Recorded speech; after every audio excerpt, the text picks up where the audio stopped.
ستارہ سے ملاقات کے بعد سالار کی تو خوشیوں کی کوئی حد نہ تھی۔ کیا کیا خواب سجائے بیٹھا تھا، کیا حسین وقت گزار کر آیا بیٹھا تھا، لیکن اسے اس بات کا اندازہ نہ تھا کہ آگے کیا کچھ طوفان آنے والا ہے سالار اور ستارہ دونوں کی زندگیوں میں۔ ناظرین، ڈرامہ سیریل کفارہ بہت ہی بلاک بسٹر بنتا جا رہا ہے، کیونکہ ہر آنے والی نئی قسط میں ایک نیا ٹویسٹ چھپا ہوتا ہے جو کہانی کا رخ بالکل ہی بدل دیتا ہے۔ اب یہاں پر سالار جیسے ہی ستارہ سے مل کر گھر واپس جاتا ہے تو وہاں پر گرینڈ پارٹی کا انتظام ہوتا ہے، سب وہاں پر جمع ہوتے ہیں، بلکہ پیرنٹس کے دوست بھی سب آئے ہوئے ہوتے ہیں، اور وہیں پر ہی سالار کی ملاقات ہوتی ہے صاحبہ سے، جبکہ سالار اسے اچھے موڈ سے پیش آتا ہے اور گپ شپ کرتا ہے، لیکن اس نیت سے نہیں کرتا کہ وہ اس کا لائف پارٹنر بنے۔ لیکن صاحبہ سالار کا اس خوش مزاج رویے کو دیکھ کر دل میں خوش فہمی پیدا کر لیتی ہے، اسے ایسا لگنے لگتا ہے کہ میں سالار کو پسند آ گئی ہوں اور میری اور سالار کی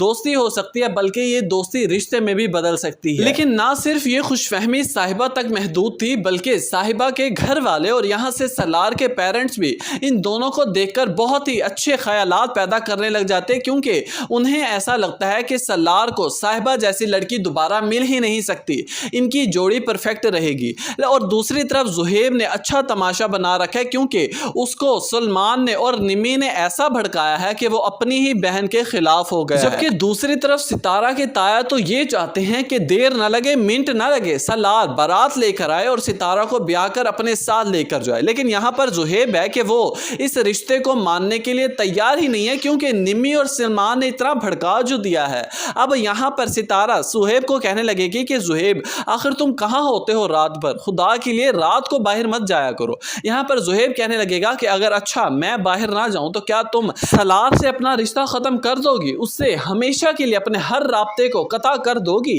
یہ بات سنتے ہی ستارہ اپنے بھائی کی خوشی کے لیے حامی بھر دے گی، کہنے لگے گی کہ مجھے کوئی مسئلہ نہیں ہے، میں ختم کر دوں گی سب کچھ، لیکن تم گھر پر رہنا۔ اور وہاں صاحبہ کی ماں اس خوش فہمی کے ساتھ وہاں سالار کے باپ کے پاس پہنچ جاتی ہے اور کہنے لگتے ہیں کہ آپ نے دیکھا نہیں تھا کہ اس رات کیسے سالار اور صاحبہ دونوں ایک دوسرے کے ساتھ کتنا خوش تھے، کتنا انڈرسٹینڈ کر چکے تھے دونوں کو۔ مجھے ایسا لگتا ہے کہ اب ہمیں مزید دیر کیے بغیر ان دونوں کی خوشی انہیں لوٹا دینی چاہیے، ان کا رشتہ طے کر دینا چاہیے۔ یہاں پر صاحبہ کی ماں کہنے لگے گی کہ آپ کے پاس سوچنے کے لیے وقت ہے، آپ سوچ لیں اور پھر مجھے بتا دیں۔ اسی دوران راہ گزر ہوتا ہے سالار کا، وہیں سے ہی سن لیتا ہے صاحبہ کی ماں کی یہ ساری سازشیں اور باتیں، اسے پھر سے اس بات کا دھچکا لگنے لگ جاتا ہے کہ ایک بار پھر سے میری شادی کا کٹا کھل گیا۔ اب دیکھنا یہ ہے کہ کیا سالار کے گھر والے اسے صاحبہ کے ساتھ رشتہ جوڑنے کے لیے راضی کر پائیں گے، یا پھر سالار خود ہی ستارہ کے لیے کوئی ایسا سٹیپ لے گا جو سب کو ہلا کر رکھ دے گا۔ آپ کو کیا لگتا ہے؟ اپنی قیمتی رائے سے آگاہ ضرور کیجیے گا۔